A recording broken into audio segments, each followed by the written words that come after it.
Hello guys good morning ल आज चाहिँ हाम्रो बुढाबुढीको छुट्टी आज चाहिँ एकदम विशेष दिन हाम्रो छुट्टी भएको कारणले अब हामी चाहिँ यहाँ कफी पिउँदैछौँ र यता हेर्नुहोस् टी टी टी कफी पिउँदैछौँ आज चाहिँ बुढाले कफी बनाउँदै दिनुहुन्छ ल हेर्नुहोस् आज चाहिँ हाम्रो छुट्टी 2 महिनामा एकचोटि छुट्टी हुन्छ साथीहरू गाह्रो छ विदेशको जिन्दगीमा अस्ति बसेको है तिमी छुट्टी नै लिन्नन् के पैसाको लोभले म 10-14 एक दिन छुट्टी भने घाटा लाग्छ त्यही भएर होला जिस्काको मैले छैन छुट्टी चाहिँ खासै हुँदैन तर यही मेरो बुढा चाहिँ यहाँ कफी बनाउँदै हुनुहुन्छ यता हेरिस् त हजुर ए गाइज ल अनि आज हामी चाहिँ के गर्छौँ भने तपाईँहरूलाई देखाउनेछौँ मैले चाहिँ आलु बोइल गर्दैछु आज अचार दाल तरकारी भात मजाले बनाएर आफ्नै रुममा खाने हो मस्त साथीहरू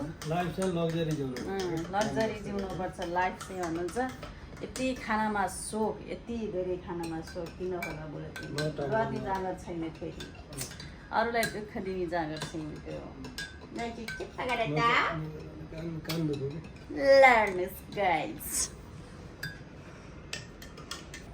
good morning everyone have a beautiful day आज चाहिँ मेरो छुट्टी टङटङ म जाँदैछु किचनतिर जाँदैछु किचनतिर के हुँदैछ आज केही मिठो पाकिरहेछ जस्तो बास्ना चाहिँ आइरहेछ है हेलो के भइरहेछ यहाँ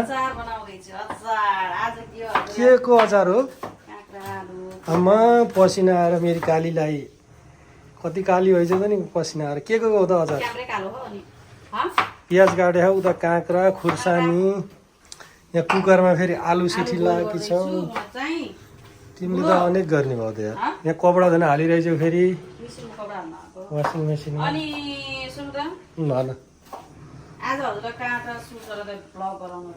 होइन म पनि अब बिस्तारै भाइरल हुनु पर्यो एकैचोटि नहुने बिस्तारै बिस्तारै हरेक चिज चाहिँ बिस्तारै भएको राम्रो भनेर म नि भाइरल हुँ भनेर गाइजहरू गर्मी छ यस्तो गर्मी छ काँक्रा आलुको अचार अनि त्यस पछाडि अब हाम्रो चिकन हुन्छ दाल हुन्छ अनि घिउ हालेको भात आज स्पेसल त्यही हो अनि दिउँसो चाहिँ पकौडा हुन्छ गाइजहरू कन्टिन्युस हो ल मेरो यहाँ बुढाले चाहिँ यहाँ के बनाउँदै हुनुहुन्छ साथीहरू ल हेर्नुहोस् माथि फेरि कस्तो फोहोर जस्तो देखेको तर त्यो चाहिँ उसको ऊ है बुढो के बनाउँदै हो यहाँ चिकन रोस्ट बनाउँदै हुन्छ ल हेर्नुहोस् बनाउँदै हुन्छ मेरो श्रीमानज्यूले म चाहिँ तपाईँहरूलाई देखाउँदै राख्छु ल अब के हुन्छ यहाँ चाहिँ आज व्यवस्था ल दामी छ है दामी चिकन रोस्ट ल हामी चाहिँ यहाँ चिकन रोस्ट बनाउँदै हुन्छ पखेटा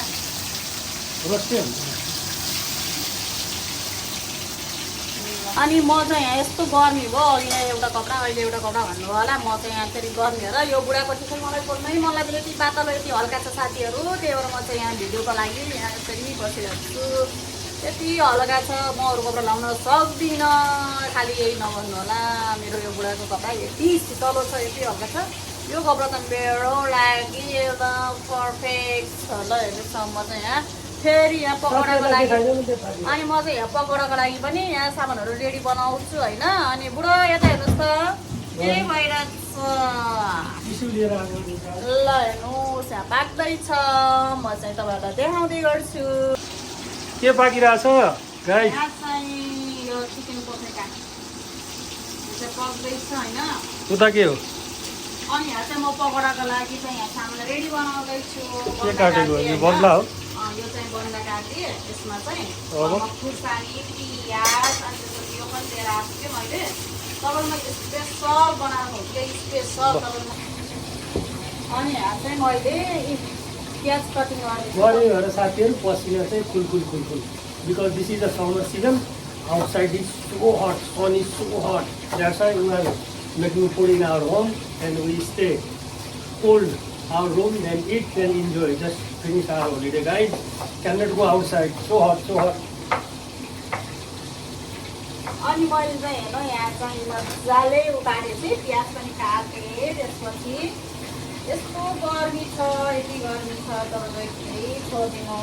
म त तराईमा जन्मेर हुर्केर पनि के गर्नु, गर्मी यति हुन्छ। त्यही भएर केही गर्न सक्दैन। अब म चाहिँ कसरी कटिङ गर्दैछु तपाईँलाई राम्रोसँग भिडियो देख्न सकिनु होला। माफ गर्नु पनि राख्छ नि यति अनि म चाहिँ होइन अब पिरो खानुहुन्न नि त हाम्रो सरले धेरै, तर म चाहिँ एकदम स्पाइसी खान्छु पिरो चाहिँ होइन। अनि म चाहिँ यहाँ खुर्सानी काट्दैछु लागि चाहिँ। अनि त्यो मेरो त भाइरल टिसर्ट भयो क्या साथीहरू, तपाईँहरूले भन्नु होला है फेरि मलाई। यस्तो चित्तो हुन्छ क्या अनि गर्मी लाग्छ अनि झ्याप्प जाँदा आयो नि खालि यही गरिदिइहाल्छु हौ म त। लाउनै सक्दिनँ क्या। पकौडा खाने एकछिनपछि, यो चाहिँ नास्ताको लागि हो। अब हामी चाहिँ खाना खान्छ अनि नास्ता एकछिन रेस्ट गर्छ अनि पछि पकौडा जाम पकौडा खाने हो। मेरो बुढा चाहिँ हाँसिराख्नुपर्छ।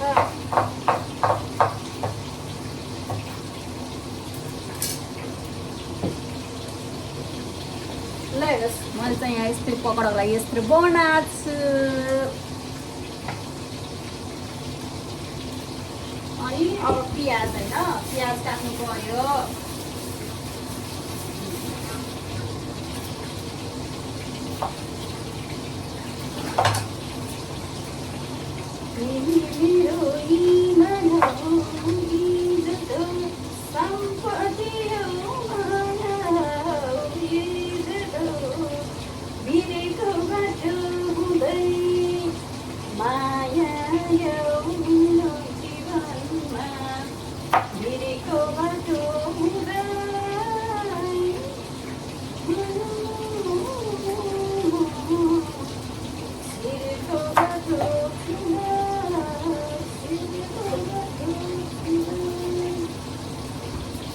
गीत पनि गाइदिन्छु। तिमी मेरो सम्पत्ति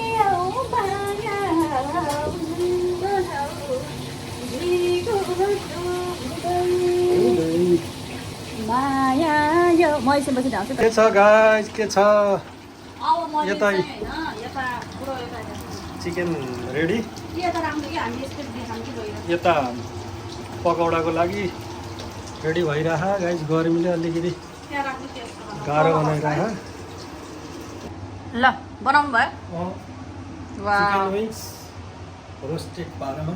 ल अब चाहिँ हामी चाहिँ खाना खान्छौँ है साथीहरू। भोक लाग्यो, 12 बजिसक्यो। अब चाहिँ हामी खानासाना खान्छौँ। By by. ल अब हामी चाहिँ खाना खान लाग्यौँ। एकदमै भोक लाग्यो साथीहरू। यस्तो स्पेसल छ यहाँ चाहिँ होइन। अब चाहिँ हामी खानु पर्यो। ल यहाँ यस्तो छ, यहाँ यस्तो छ, त्यसपछि यहाँ भात छ, यहाँ चाहिँ दाल। अब हामी चाहिँ खाने हो साथीहरू। अनि म चाहिँ यसमा चाहिँ दही बनाउँछु यहाँ मोही। अब हामी चाहिँ खाँदै राख्छौँ। By by. अहिलेलाई खाएको नि के देखाउनु साथीहरू, हामी चाहिँ खाइसकेपछि देखाउँछु। ल गुड आफ्टरनुन एभ्रिबडी। खाना खाएर सुतेको, छुट्टीको दिन भर्खर उठे। किचनबाट महँगा बास्ना आयो त के को होला भनेर म जाँदैछु किचनतिर। के हुँदैछ आज? म त भर्खर उठेको, एकछिन खाना खाएर सुतेको। ओहो आज त के हो?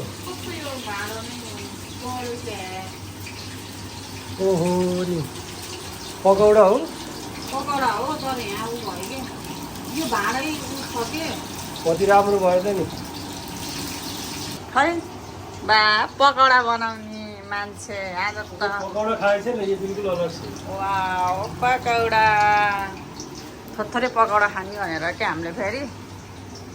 ल बुढो जाँगर त हो के मेरो है, सानोको जाँगर त हो के। बाबा गर्दै थियो त अहिले जस नदिने बानी भएर हो।